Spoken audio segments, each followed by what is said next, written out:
Welcome to this very special edition of the KAJ Masterclass Live, the show which ensures that you profit from your time spent here with experts, either through their insights, information, or simply learning from them. And today we have John Wood. He's an entrepreneur, a traveler, founder of Rage Heart. Welcome to the show, John. Thank you, AJ. I'm excited to be here, mate.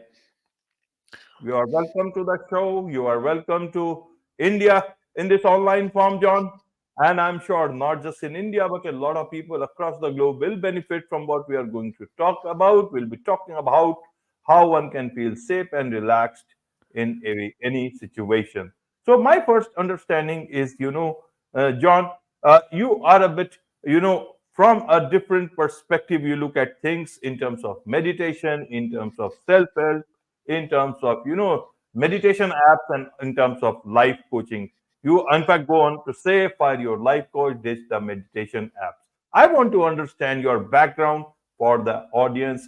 Who exactly is John Wood, so that they know who they are listening to, so before they are taking any of your advice? Well, where to begin is probably, for a long time, about 4 years ago, this is when I discovered what I'm teaching now in Rage Heart. But up until that point, for a long time, I felt like something was missing, right? So life was pretty good. I had a business, I had a good relationship, I had good friends, a great lifestyle. I lived in Thailand at the time, originally from Australia. So I'd built quite a nice life myself. And yet something was missing. I was not happy. I was not fulfilled. I was not satisfied. And even looking back, I didn't know it at the time, but I would say I was probably somewhat anxious and depressed. I was in that area, not massively so, but enough where something wasn't right. And I knew something wasn't right, but I didn't know what it was. And so I did all the things that people do. I meditated 20 minutes a day for most of the 10 years before that. I'd done gratitude lists and journaling and breath work and ice baths, and I'd been to conferences and I'd read tons of different self-help books. So I'd done lots of different things that people do to try to be healthy and happy. And it had all helped, in different ways, but I still felt like I wasn't really getting to the root. I wasn't getting to the core of the issue. I even tried psychedelics. That was that's still doing that. And so all these things did help. But then right at the start of COVID, I spoke to my sister. She told me about it. She just started seeing a somatic therapist. Somatic refers to the body. That's what's happening down here. And the way she described her session, I was like, oh my God, that sounds amazing. Something sparked in me. Call it like a divine guidance or an intuition or the muse speaking to me.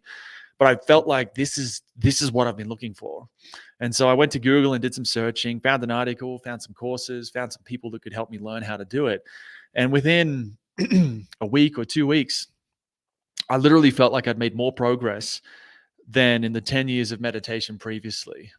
Straight away, it was like my ability to get out of my head, out of all these thoughts that are worrying about money and friends and women and just all the things I was worrying about. All of a sudden, I just had some really simple techniques to just get out of all that. Now, it didn't go away forever. It wasn't like I was enlightened or anything like that. But all of a sudden, I understood what was going on with my thoughts to the point where I could just get out of it in an instant. And I'd go back into it, but then I could just come back out of it again. And it was amazing. I remember thinking at the time, like, this is... meditation, all these different practices, they're all trying to get at a certain issue, that we have something inside of us that's making us unhappy or unhealthy, that's creating some kind of discomfort and pain and suffering. And this is what the spiritual traditions, India's got a lot of that. That's what we're trying to do, is get to the things that are deep inside of us and clean them out. But it wasn't until I found what I'm now teaching with Rage Heart, this nervous system approach, learning to work with the nervous system and the stress response. It wasn't until I started doing that was like, oh, this is what everything else is trying to do, but it's like they're all in the clouds. They're all in the mist. They're all in the fog. They can't really see clearly. And then getting into this nervous system work was like, oh, people have figured out how to do this. We have the science of why this happens. We know why things get stuck in the body. We know why we worry and stress. And we have specific techniques for getting out of that, which is more than just take a deep breath. In some cases, taking a deep breath can actually be a problem. It can actually get in the way and prolong the stress that we're in. So that's a bit about my background, and it completely changed my life. These tools, these techniques, like, it's hard to put into words just how much it's helped me, how much beauty and joy and peace and having really good sleeps at night and great friends, how much of that it's brought to my life. And Raychart and what I'm doing now is just my mission really is just to share these tools with as many people as possible, because it's helped me, it's helped friends, it's helped family, and I think the world really needs this stuff, and that's what I'm doing with Raychart, is to share it. Right, John. Right. In terms of stress, a little bit of stress. Why is it a bad thing? Suppose all these things keep you aware of dangers, keep you aware of things that you need to do for your daily life. If you have, if you put a notification on your phone to remind you of something, a little bit of stress can help you remind you of things that you need to do. It is one individual problem that one can overthink. So this is what makes your life, you tend to follow the deadlines in your life. So just because you put off the notification does not take away the problem. In case we keep our eyes closed, that will also not take away, you put the tiger away from the path.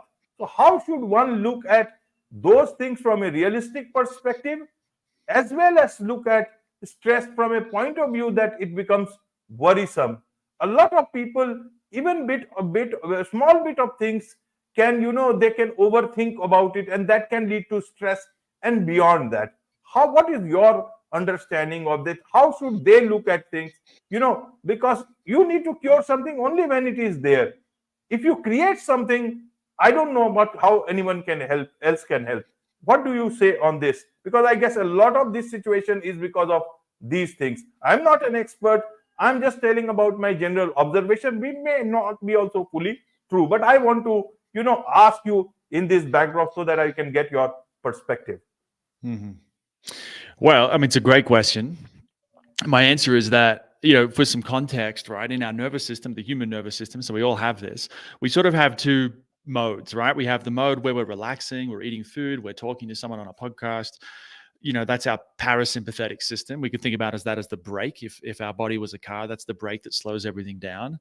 And then we have the accelerator, right? The pedal that makes us go faster, right? So we're relaxing mode, and then we've got the getting up and doing stuff mode.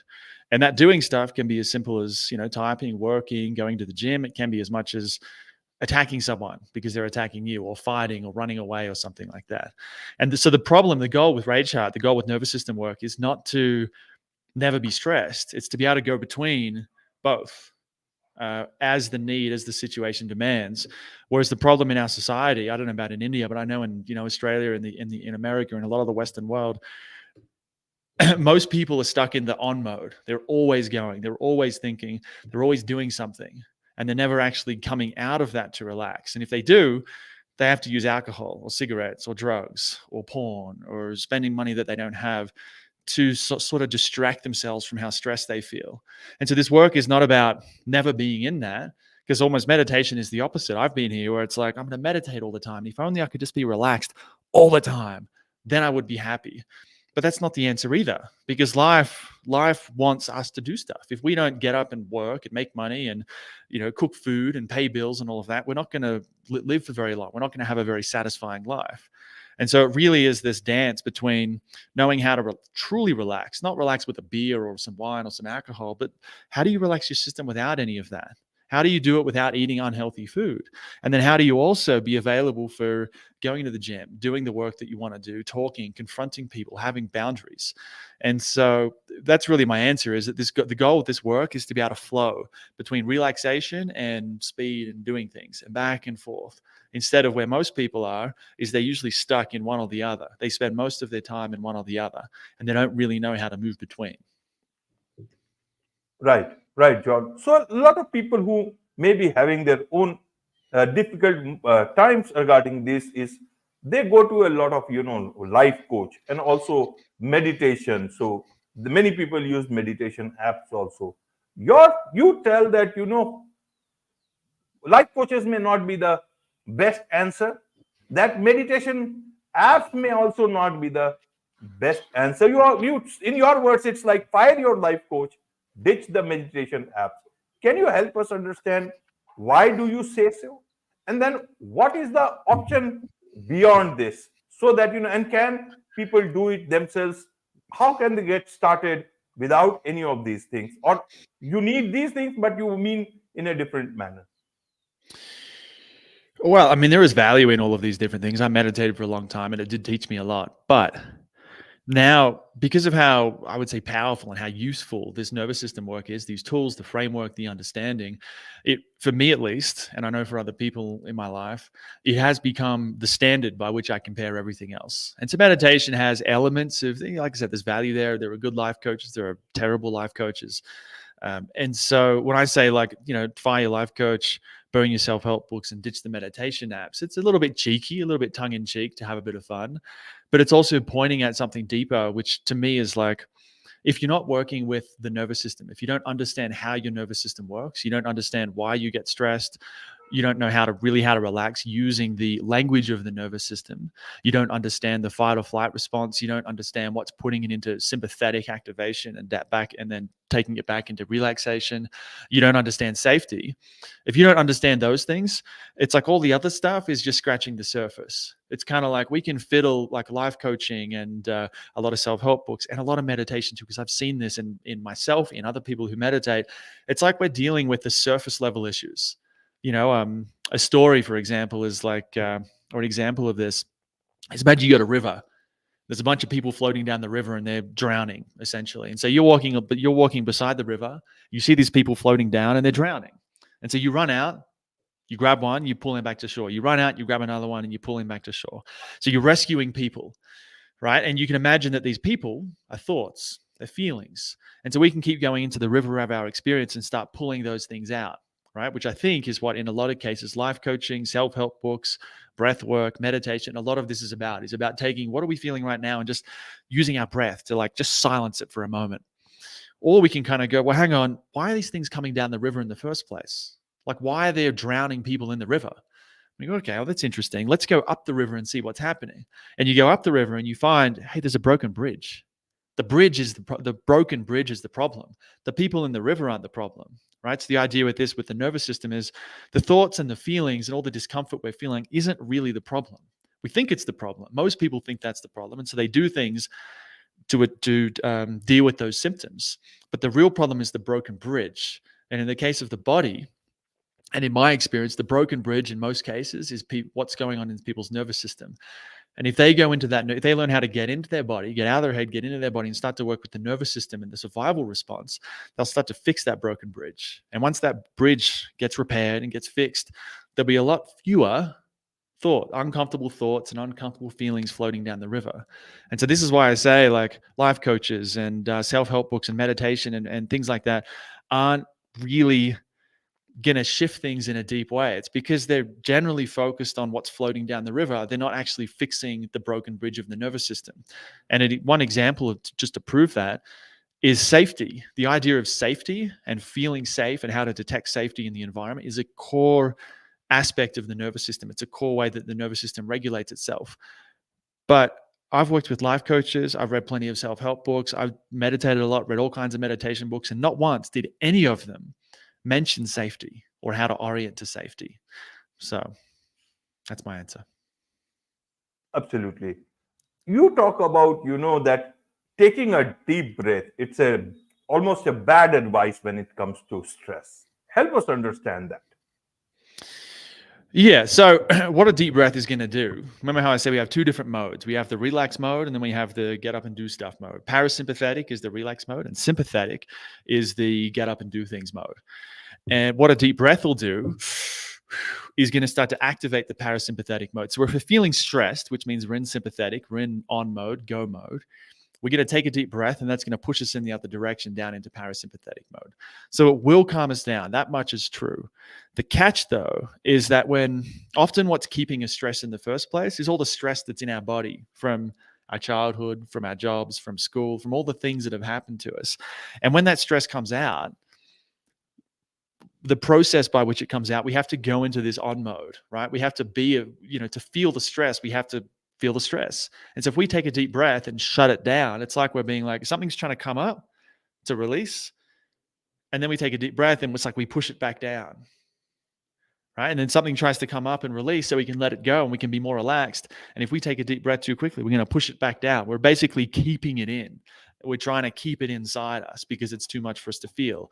Sometimes that's a very useful thing. If we're feeling overwhelmed and we need a break, take a deep breath, sure. But at some point in this work of letting things go from the past, taking a deep breath and trying to control the nervous system in that way can actually block the healing process. It can block, to go back to that bridge example, if we take a deep breath, when we're trying to rebuild that bridge and then we take a deep breath, it's like it stops us from rebuilding that bridge. Absolutely, absolutely. Tell us a bit about Rage Heart, what exactly it is, and how do you help people through this? Yeah. So Rage Art is ragehart.co is the website. It's really my attempt, my goal is to teach these skills to people, right, through education. There is a newsletter where I send out regular emails explaining how this works. There's an online program too where people can go through at their own pace and learn how to do this on their own. You can do this one-on-one with a therapist or a coach, but you don't need to. I've probably done most of my own work with this, working on myself, just on my own, learning from a course like Rage Heart. And you can do it on your own as long as you've got some space and privacy, a safe place. You can do this on your own. So I've got there's the free information. There's a blog. There's a newsletter.